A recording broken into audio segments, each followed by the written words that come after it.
pensar na forma como você se comunica, se você não está criando burocracia à toa, né? E tentar corrigir isso de alguma maneira na forma de comunicação, entender quem que vai ler esse documento.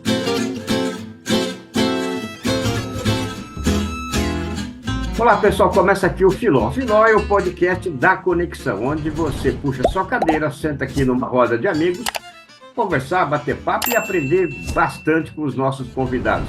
Habib e Gabriel Bedini, tudo bem? Como é que estão as coisas por aí? Fala, Habib. Prazer enorme estar aqui. Tudo certo por aqui. E aí, tudo certo? Graças a Deus, cadeira nova aqui, né? Porque, né, a gente precisa renovar também, né, as ideias e a cadeira também. Principalmente porque hoje nós temos um convidado. Bom, sempre a gente tem um convidado especial, mas esse de hoje, olha, viu o currículo dele, fiquei impressionado. É uma história ainda curta, mas muito intensa, Habib. Esse convidado, vou até te dizer, contar um segredo, ele já foi meu professor e, cara é didático, viu? Vou fazer as honras aqui então e apresentar ele, hein, Por Habib? Pode favor, por ser? favor. Perfeito. Nosso convidado de hoje é Eric Fontenello Nibo, que é cofundador da Bits Academy, onde ganhou o prêmio da 100 Open Startups. Além disso, participou do Shark Tank e foi Top 3 Startups Awards de 2021. Ele é autor dos livros Legal Design, O Poder dos Algoritmos e Direito das Startups, entre outros. Com vocês aí, o Eric Nibo. Excepcional. Prazer, E olha, pessoal. Oi, Eric, desculpa, mas já deu para ver a intensidade dessa biografia ainda curta. Seja bem-vindo, Eric. Obrigado, viu, por ter aceito o nosso Obrigado. convite. Obrigado pelo convite, pessoal. É um prazer estar aqui com vocês. Maravilha. Bom, a primeira pergunta, sempre, né, aqui no nosso Filó, conta um pouco da tua biografia, né? Além do que o Bedini trouxe. Você sabe que às vezes na palestra eu peço para o pessoal contar a biografia, ele fala, eu sou gerente disso, sou diretor daqui. Eu falo, não quero saber o que você faz, quero saber quem você é. Então conta quem você é para gente. Então, eu sempre me interessei muito por tecnologia e inovação, principalmente quando eu via um pessoal muito novo tendo uns resultados muito expressivos.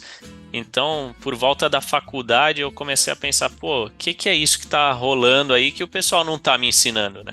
Tá ensinando direito, sei lá, na minha não tinha, né? Mas em muitos lugares direito romano, aí falando de várias dessas coisas que nem se aplicam mais, mas não estava falando da tecnologia e da inovação. Eu falei, caramba, por quê, né? Então, desde a faculdade comecei a olhar muito para tecnologia e inovação e tentei conduzir minha carreira nesse sentido. Eu iniciei muito ali na área petrolífera, porque aí trazendo uma curiosidade, né? Eu sou norueguês e eu via isso como uma oportunidade para voltar para lá. Acontece que o setor petrolífero no Brasil não é lá essas coisas também, então acabei saindo e focando nessa parte de tecnologia e inovação, e foi onde eu acabei fazendo minha carreira. Então, de lá para cá, eu comecei com um simples blog falando algumas coisas, até ser convidado para escrever para grandes portais de inovação e tecnologia, fiz livros sobre isso, publicado pela editora Saraiva, pela Thomson Reuters, etc. E até virar coordenador e professor no INSPER sobre essa mesma temática. Fui gerente jurídico global de uma empresa, até que eu falei, não, vou eu fazer a inovação aqui, junto com pessoas com quem eu quero estar, né? E aí a gente criou a Bits, depois para a gente poder fazer a inovação em que a gente acredita, né? Então, apresenta um pouco da Bits para a gente, Eric, para a gente entender um pouquinho mais, né, do produto que ela oferece. O Gabriel comentou um pouco, né, essa parte de ser didático, né? Então, isso está um pouco na veia aqui. A gente começou a ver que, como advogados, a gente enfrentava um problema que era ninguém entendia o que a gente escrevia e ninguém fala, nossa, olha lá, eu quero um advogado. Não, você vai para o advogado quando você tem problema, né? Então, já é uma situação meio negativa. E aí a gente falou, caramba, a gente está escrevendo um monte de documento que é visto como burocracia, ninguém entende, por que não tornar esses documentos mais acessíveis?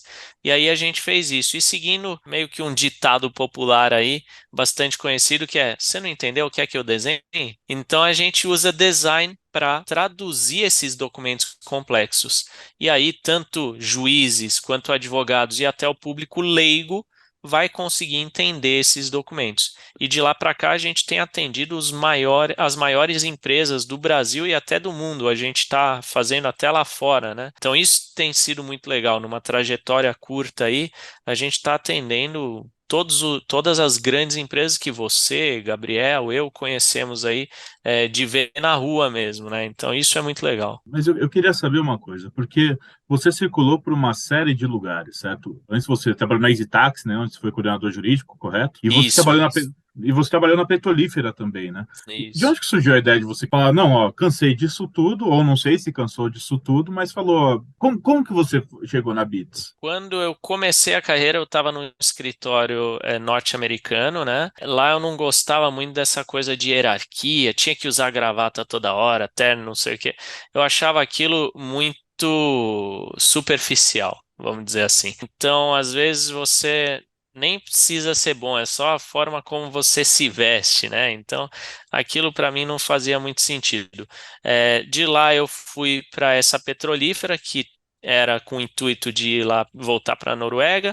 Eu vi que aquilo não tinha muito futuro, resolvi ir para um fundo de investimento, porque aí também estava muito motivado pelo dinheiro mesmo, né? Então, vou para onde tem dinheiro, ganha bônus, não sei o que, beleza. Só que lá eu também vi que não tinha essa cultura que eu achava que era importante e não quis ficar nesse mercado. Quando eu estava lá, eu estava olhando mais para essa parte de inovação e tecnologia e gostaria muito de trabalhar numa grande startup. Por sorte ali, alguém viu meu LinkedIn, eu estava bem ativo ali na época já, escrevendo várias coisas e tal, e me acharam. Quando me acharam, me convidaram para ser o gerente jurídico global da EasyTaxi, cuidar dos 30 países onde a gente atuava, né? Só que aí eu tinha 25 anos também, então aí foi um grande choque ali, mas topei, fui. Várias pessoas falaram: não, isso aí vai ser péssimo para sua carreira, entrar numa startup, essas empresas ninguém conhece e tal. Na verdade, foi a melhor coisa que eu fiz. Acabei indo para lá, tive uma bela experiência lá dentro, até o momento em que a gente vendeu a EasyTaxi para a Cabify, que era uma concorrente espanhola. E aí, quando eu fiz isso, eu falei, putz, não vou conseguir voltar para aquela situação anterior, porque a Easy tinha uma cultura muito legal, né? Tava todo mundo construindo algo juntos. Então, a partir dali, eu falei, não, vou precisar empreender, né? Saí de lá, fui ser sócio de um escritório só para tentar, né? Mas aquele ambiente já não me seduzia mais. E aí de lá eu falei, não, vou abrir minha empresa de tecnologia e pronto. Logo em seguida a gente abre a Bits para conseguir fazer o que a gente acredita, né? Eu estou vendo bastante similaridade aí, né, dentro da forma de pensar e de agir do Eric, né, comigo também, até com o Gabriel, né, porque eu acho que a gente, assim, a gente tem uma grande, assim, a gente se incomoda com certas situações, né, mercadológicas, e ao invés, né, de aceitar aquilo, a gente desafia.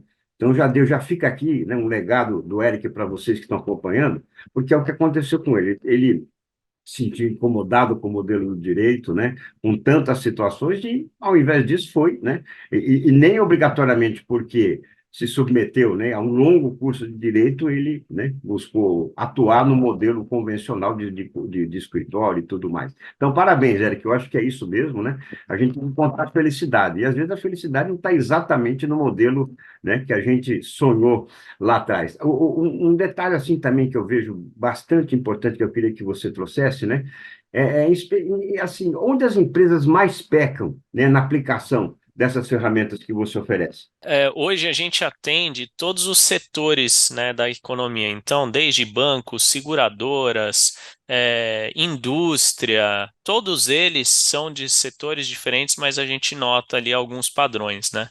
Então, quando a gente olha a documentação deles, a maior parte está usando modelos que foram criados há 10 anos atrás, aí vai revisando e aquilo vira o que a gente chama de documento legado, né?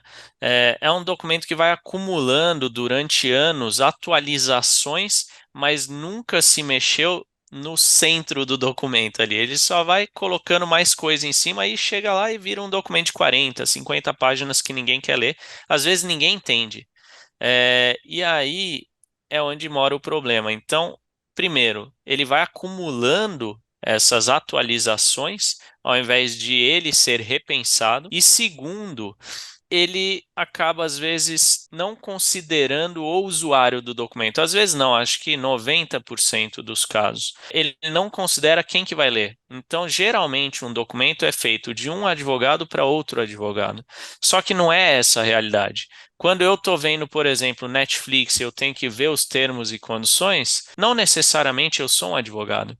E eu tenho que aceitar os termos e condições para usar o serviço. Ou então, quando eu vou fazer um financiamento num banco, mesma coisa, eu não tenho ideia do que é. E eu, como advogado, e aí falando de mim mesmo, eu, como advogado, não entendo boa parte da dinâmica ali. Vai fazer um consórcio, você vai ter que entender a mecânica do consórcio. Então, todos esses documentos acabam juntando muitas informações, muitas vezes técnicas, e não consideram o usuário desse documento. E isso leva a ineficiências, porque a pessoa vai ter que ficar perguntando várias vezes, vai ter que discutir, não se sente segura e você não faz negócios quando você não se sente seguro.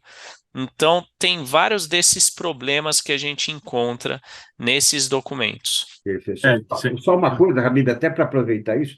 Agora, imagino como deve ser difícil você ser contratado por alguém que está lá para fazer esse papel, né? Conta um pouquinho, porque o departamento jurídico tem que aceitar, né, as tuas ferramentas vindo, né, de fora, mas ele está lá para fazer isso. Exatamente. E aí, qual que é o grande ponto, né? O departamento jurídico, por exemplo, chegou num ponto em que ele quer ser aceito pelo resto das áreas da empresa. O que que acontece? Todo mundo vê o jurídico muitas vezes, hoje está mudando, tá? Mas na maior parte das vezes, o jurídico é visto como quem trava negócio. Ah, vamos fazer de tudo para não cair no jurídico. Então, o que que a gente ouve muito, por exemplo, de áreas comerciais ou de compras? Ah, vamos seguir com proposta, porque se fizer contrato vai ficar parado lá no jurídico. Vai ficar 60 dias, não vai andar, tal, tal, tal. E até hoje a gente ouve isso, né?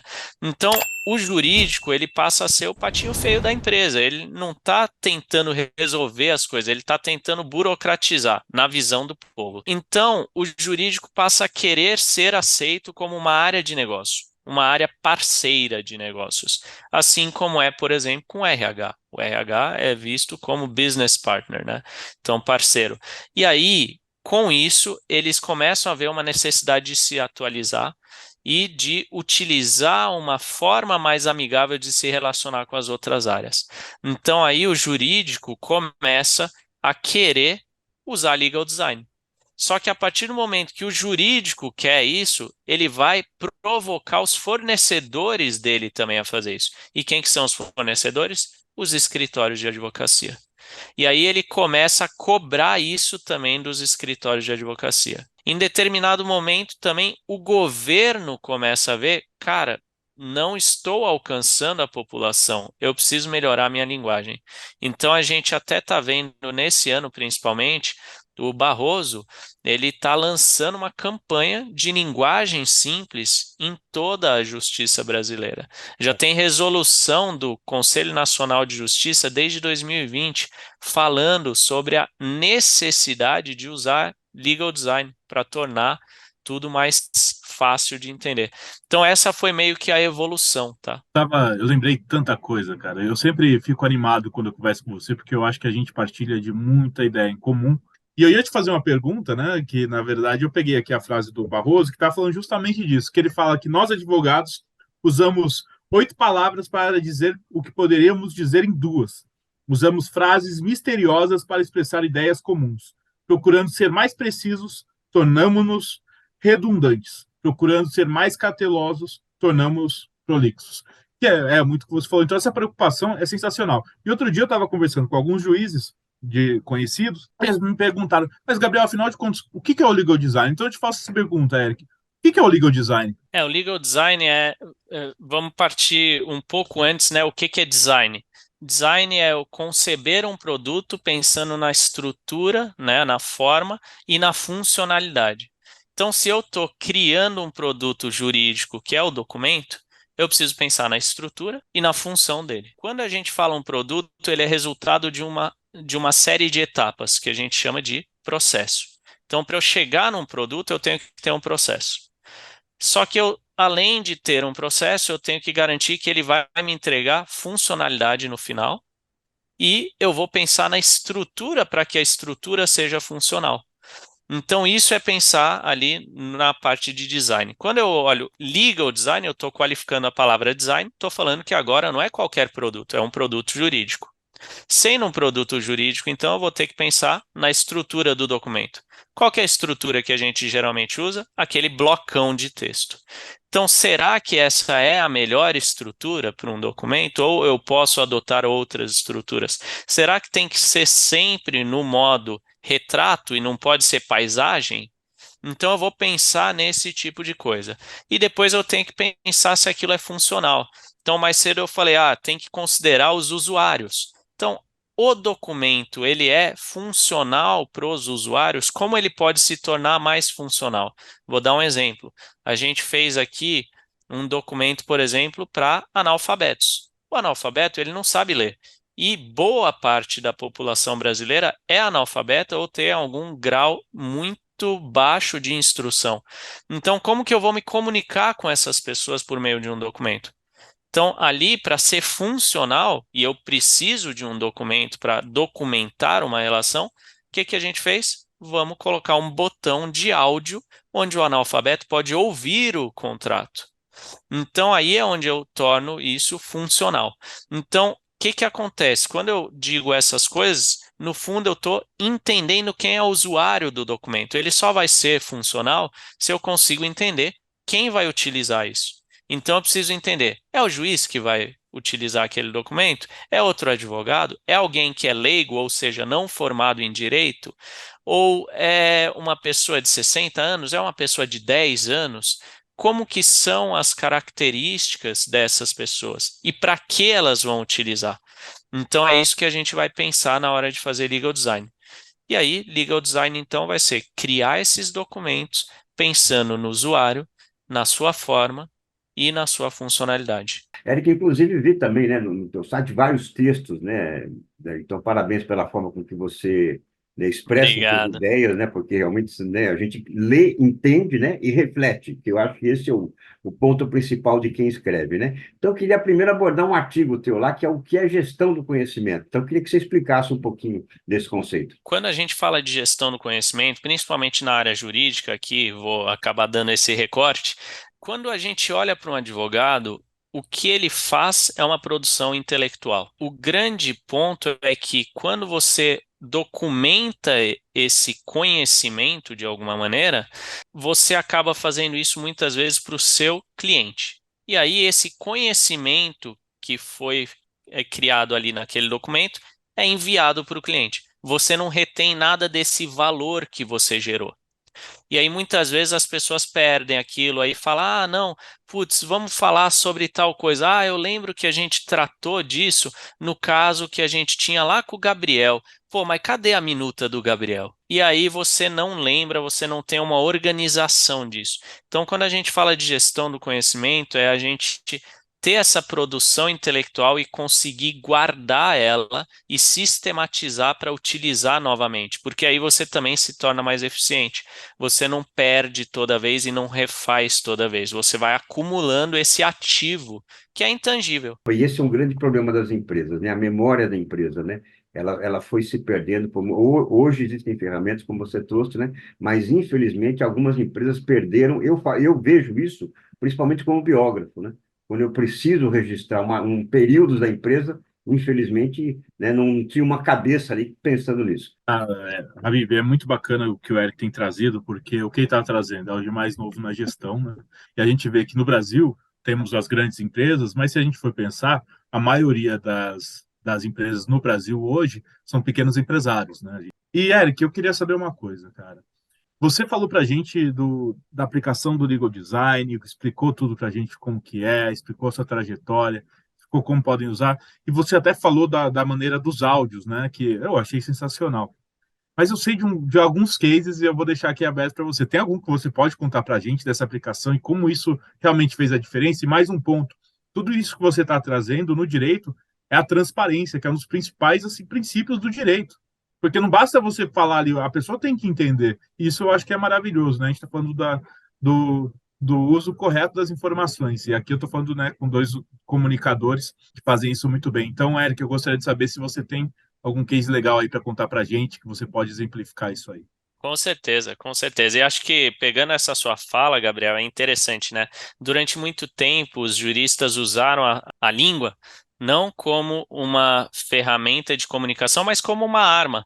Então, era muito mais no sentido de proteger o seu feudo, do que tentar viabilizar a comunicação. E é isso que a gente está quebrando, né?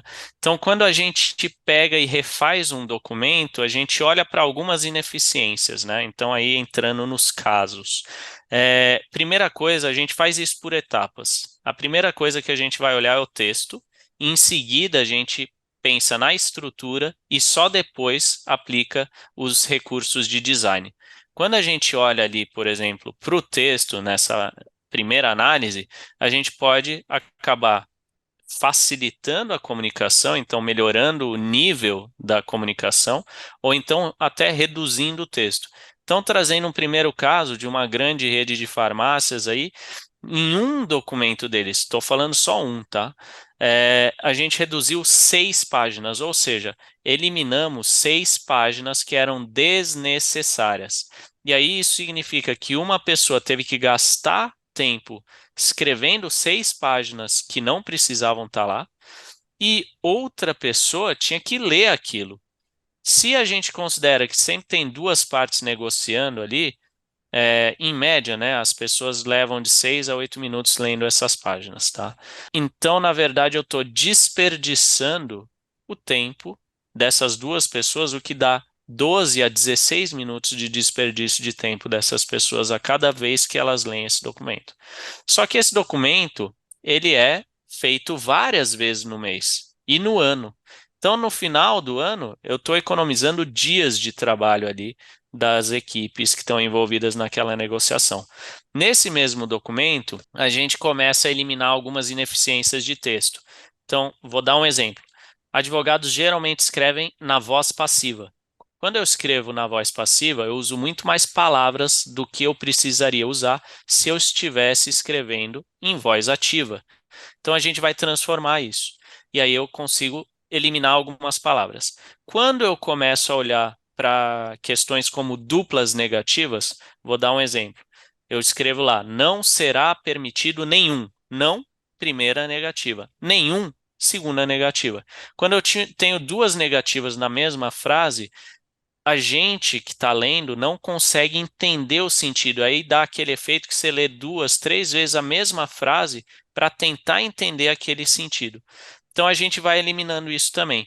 E aí, nesse caso, a gente aplica uma análise, chama índice de Flash, foi inventado lá pela década de 60 para ver o quão fácil é ler e interpretar um documento. Nesse caso, o documento veio com um índice de 65 e a gente elevou para 85. O que isso significa, né? Esses 20 pontos que a gente elevou ali no score do documento. Quanto mais próximo de 100 eu estiver, mais significa que uma pessoa só com ensino médio, sem necessidade de ensino superior, já consegue ler e entender aquele documento. Então, a gente está tornando ele, na verdade, mais acessível. Num outro caso, a gente fez já 2 contratos com comunidades indígenas, e ali o caso era muito diferente, né? Então, primeiro, eu tenho culturas extremamente diferentes. Existe uma questão até histórica ali de desconfiança, né? Quando a gente fala ali do uso das terras indígenas. Então a gente precisava trazer um contrato que fosse amigável no sentido das partes se sentirem protegidas e confiantes naquele negócio que estava sendo proposto. Então ali, por exemplo, a gente criou até um avatar, ou seja, um símbolo da principal liderança daquela comunidade indígena para que eles se sentissem representados naquele processo. Porque grande parte da oralidade deles é feito a partir de imagens, né? Então eles falaram, olha, nossa oralidade é imagética. Então isso é uma das coisas que a gente vê lá.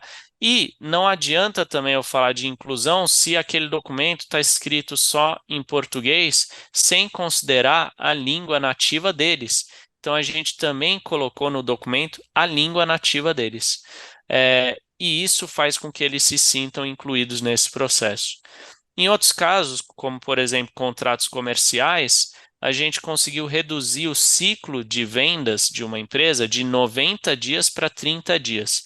O que significa esse ciclo de vendas? Quando eu entro em contato ali com uma pessoa até o final, onde a pessoa contrata, isso é o que eu chamo de ciclo de vendas.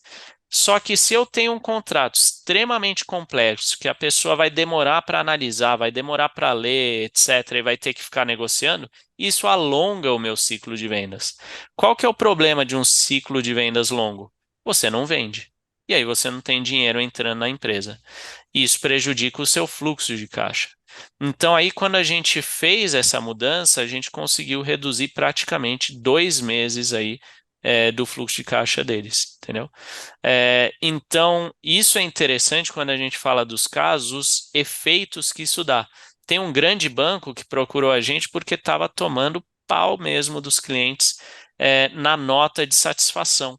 Então eles falavam, esse banco é uma porcaria, porque eu preciso, aí eu não consigo, tal, tal, tal. E era por causa do processo ali, de toda a jornada com a documentação. Então a gente mudou essa jornada e a partir daí os clientes se manifestaram como mais satisfeitos com essa jornada. Então tem vários casos aí, inclusive não só nossos, tá?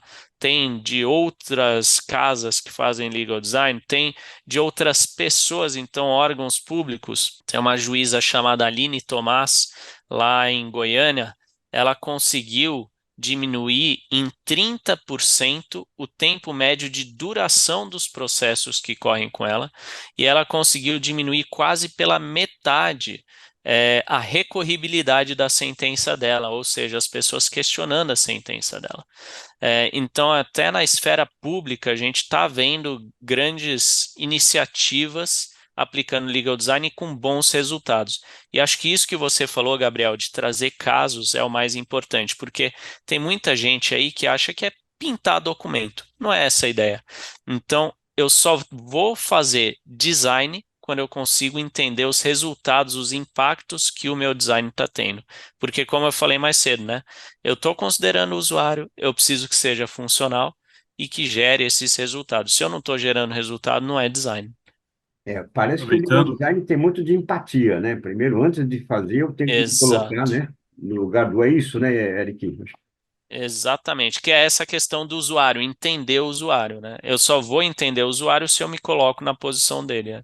Perfeito, muito bom. Outro artigo teu aqui que, olha, o título já sai fumacinha aqui da mente, né? A falsa impressão de que o digital mudou o que acontecia antes. Aí você cita lá exemplos, né, como marketplace, o sharing, alavancagem. Por que que a gente tem essa falsa impressão? Eu acho que tem essa falsa impressão porque as pessoas acabam entendendo o mundo digital como algo muito diferente do que a gente fazia antes, né? Então, eu vou trazer aí o mercado que eu atuei ali na Easy Taxi, por exemplo. A grande questão que a gente falava lá era o quê? Vamos tirar o intermediador. Então, na verdade, tem o Estado e os taxistas ali que estão qual que era o problema, né? Você tinha alguns políticos com vários alvarás de táxi alugando o alvará para terceiros, então tinha uma concentração ali. Você tinha sempre um serviço que tinha que ser muito focado ali numa regulamentação do Estado, e isso aconteceu ali na nossa época quando a gente lidava com taxistas. Aí entra o Uber. Ele quebra tudo isso, ele está quebrando o intermediador. Quando eu olho para qualquer ferramenta de marketplace, né, ou seja, onde eu tenho uma ponta tomadora e outra ofertante de serviços ou produtos, aí eu estou eliminando o intermediador. Só que eu estou eliminando de uma forma falsa, ou seja, eu continuo com o mesmo modelo de intermediação. A única diferença é que agora o intermediador é uma plataforma. Então, assim, o modelo continua, só se tornou digital. E isso a gente vai ver muitas vezes com várias das inovações. Não são verdadeiras inovações, elas não quebram o padrão. Na verdade, elas replicam o padrão, só que no meio digital. Só que aí as pessoas não percebem isso e acabam falando, nossa, mudou tudo. E na verdade não mudou, né? Então é um pouco disso. Perfeito. Eu até É, brinco, né, que meu avô chamava inovação de progresso, né? Enfim, aí a É, coisa foi se transformando, claro, né, na parte digital, mas todo mundo dentro da sua época e do seu tempo teve, né, esse incômodo, essa necessidade de inovar, de progredir, alguma coisa assim. Habib, Eric, sabe que, voltando ao seu exemplo do case dos indígenas, eu não sei se vocês já assistiram, mas tem um filme clássico, assim, é um clássico, que chama A Missão, que conta dos jesuítas no Brasil. E quem são os atores é o Robert De Niro, Jeremy Irons, Liam Neeson e tem uns outros famosos também. Mas o grande negócio do filme não é o filme em si, para mim, né? O que mais me chamou a atenção foram os bastidores, porque teve uma parte que foi filmada aqui no Brasil. E o que acontecia nessa tribo que eles contrataram uma tribo inteira para atuar ali, fazendo os indígenas mesmo, né? O que acontecia nesse caso, eles tinham combinado um contrato e falavam, ó, esse contrato ele vai até tal dia. Só que para essa tribo, você não existia um negócio, ó, passou desse dia, acabou. Eu só vou trabalhar até o dia que foi combinado. Só que filmagem não é um negócio tão simples assim, porque depende de uma série de fatores, então a filmagem se estendeu. Eles queriam filmar mais o filme, a tribo falou, não, não, a gente já fez nossa parte, acabou esse negócio. Então, fica claramente naquela época, né? É fácil olhar com o olhar de hoje. Mas eu falei, putz, cara, se tivesse o Eric ali para usar no caso, teria sido muito mais simples esse negócio aí, porque teria entendido, né? E não, teve uma muito outra. legal esse exemplo, eu não conhecia. Cara, é demais. Eu sempre gostei de assistir os making-of dos filmes, porque mostra muito perrengue, assim, que o pessoal passa, né? E aí, outro caso, cara, que eu lembrei, que quem tinha me indicado esse livro, que era do Alex Pericinoto, que foi um grande publicitário. Foi a minha professora na FAAP, que era a Clemara Bidarra, ela dava aula de redação. Tinha um texto do Alex Pericinoto, que é um clássico, que eu não sei se você já leu, ele criticava a propaganda. Por quê? Ele começava explicando das igrejas, qual que era o papel das igrejas que chegavam. Ia lá no lugar, tinha a igreja, ficava no alto do topo, então você identificava ela. E o que acontecia com os padres? Eles falavam latim. Ninguém entendia o que eles estavam falando, mas naquela época fazia total sentido, que era algo mágico, tudo mais. Só que os tempos mudaram e os padres precisaram se adaptar. E ele criticava isso na igreja, criticava isso na publicidade também, que faltava os publicitários melhorarem a comunicação também. E para mim, isso um pouco do que você faz hoje é muito isso, porque de fato, o direito ia bem até o momento, e aquele negócio a gente sempre fez assim, mas a gente, até aquele momento, beleza, funcionou, mas agora a gente precisa mudar, a gente precisa se adaptar ao novo tempo. Então, o advogado falar o juridiquês não faz sentido. Então, eu vejo a sua ferramenta como uma forma, de novo, de trazer a transparência da comunicação. Eu lembrei tanto desses exemplos que eu falei, não, eu preciso contar para o Eric, porque eu não sabia se sabia dessas histórias ou não. Não conhecia, achei muito legal essa coisa de realmente o clero, né? Tinha que parecer mágico, era uma questão Total. divina, né? Então, muito Exato. legal. Eu vou te mandar o texto depois, é que eu lembrei disso. E, Habib, Manda. você deve estar lembrando de um monte de exemplo aí, né, Habib? Porque você é um comunicador e tanto, né? E traduzir o que os seus biografados falam para uma linguagem mais simples, você faz isso nos seus livros, ou não, Habib? não tenha dúvida. Inclusive, é muito interessante isso, porque tem uma linha de linguagem, né? Por exemplo, o varejo tem uma linguagem que não cabe terno e gravata, né? Tem que ser calça jeans, camiseta, enfim. Tanto que, por exemplo, um dos meus biografados, Samuel Klein, andava, né, de safari, enfim, né, só camiseta polo, mas essa é a linguagem do varejo, né? E se você vai na área da construção civil, ele tem um outro perfil, o educador tem um outro perfil, né? Uma outra forma de se comunicar. E isso, realmente, eu acho que o grande segredo é encontrar a linguagem do seu público, né? Eu acho que essa é a maior busca, e quem não consegue fazer isso realmente derrapa e patina bastante. Por isso, até, Eric, nessa linguagem de público, né? Você também coordenou e deu aulas no INSPER, né? É professor da São Paulo Escola de Negócios, sem dúvida alguma, tem um público, né, que não é o público da graduação, que está ali porque precisa, né? Ele está ali porque quer. Então, acredito que você puder trazer também um pouco dessa linguagem da aula com esse público e a maior transformação que você tem percebido, observado, né, nesse novo profissional do mercado. Acho que aí você tocou num ponto bem importante, Elias. Eu prefiro dar aula para esse público justamente por causa do que você Claro, falou. Tá ali porque quer e não exatamente. porque alguém mandou. Geralmente esse público está buscando uma mudança na carreira, então passou pela carreira tradicional e fala, cara, não é isso que vai me preencher ou não é isso que vai me garantir mais 20 anos de trabalho. Então eles estão querendo mudar, entender essas coisas diferentes que estão acontecendo, né? E aí a linguagem também é diferente, porque o que eu sempre fiz foi criar essa quebra, porque as pessoas esperavam, por exemplo, um professor mais velho de terno e gravata. Eu ia de camiseta e jeans. E tanto é que na primeira turma tinha uma pessoa que até falou: Mas é esse moleque que vai dar aula pra gente? E aí, numa segunda, numa terceira turma, até um dos coordenadores ali do INSPER entrava sempre para falar: Ó, ele é jovem, mas sabe muito e tal. Então, tinha essa questão, né? Então, sempre foi ali no sentido de quebrar um pouco esse padrão para as pessoas. Primeiro, porque isso é uma questão do comunicador também, né, Elias? Acho que você deve concordar. Quando você está falando sobre algo, você tem que representar esse algo, né? O inglês traz uma expressão que eu gosto muito, que é walk the talk. Então, se você está falando aquilo, você tem que, de fato, fazer aquilo. Então, aí era uma questão de mostrar essa diferença na forma de se vestir, na forma de falar, na forma de apresentar, e aí também trazer essas questões novas. Então, acho que tudo isso gera essa ruptura, e aí a pessoa consegue enxergar que realmente é diferente, né? Tem a dúvida. Só, Habib, complementando o que o Eric disse, eu te fiz essa pergunta porque eu também dei aula, né, para essas duas classes de alunos, né? O da graduação reclamava que eu dava muita atividade de estúdio, né? E o da pós, né, pedia mais atividade de estúdio, né? Ainda mais, né? Por mais que eu desse, então, é bem isso mesmo, né? São cabeças distintas, né? E, infelizmente, né? Você às vezes quer dar mais do que as pessoas querem receber. Então, Exato, né, isso deixa a gente, né, numa situação muito travada, né? Muito incomodada, né, Eric? exato. E você dava aula do quê, Elias? Eu dava aula de rádio e televisão, Ah, legal, né? legal. Então, na área do jornalismo, né?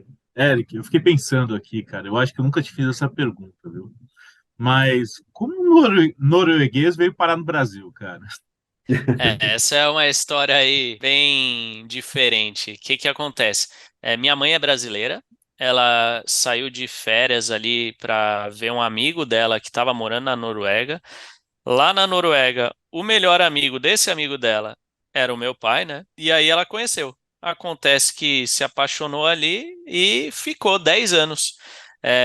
E aí, depois, quando se divorciaram, como não tinha uma rede de apoio lá, da família da minha mãe, aí voltou. E aí viemos eu, ela e meu irmão. Só que meu irmão depois voltou para lá, então ele mora lá hoje. E eu tenho metade da família aqui, metade lá, né? Então aí eu vou frequentemente para lá justamente para ver o resto da família, né? Muito bom. E só complementando, hoje eu dou aula de empreendedorismo na Unicinos, né? Mas aí é no Ah, EAD, que né? legal, que Aí é no legal. EAD, né? Muito bom. Ali no sul, né? Que é bem forte a Unicinos ali na parte Pois de é. inovação ali no sul. É verdade, bem interessante. Eric Nibo, olha que alegria. Eric Fontenelle Nibo, né? Até perguntei se era parente do Ricardo Fontenelle, que foi quem me deu a primeira oportunidade em televisão na área esportiva. Olha, que alegria ter você aqui, esse bate-papo delicioso, né, Habib? Foi muito bom, realmente. Olha, Filó, como a gente diz, né? O podcast da Conexão, todo mundo que puxa uma cadeira já deixa a cadeira reservada aqui. Então, quando tiver novidades, use e abuse do Filó, viu, Eric?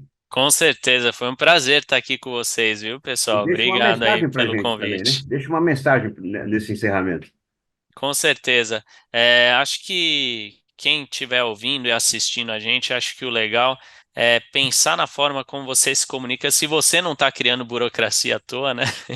E tentar corrigir isso de alguma maneira na forma de comunicação, entender quem que vai ler esse documento, ou até não só documento, né? Mas e-mails e etc. Então, essa é a ideia, tá, pessoal?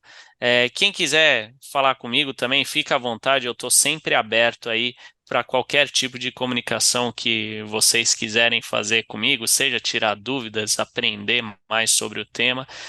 Pode me procurar no LinkedIn, Eric Fontenelle Nibo, no Instagram, mesmo nome, Eric Fontenelle Nibo.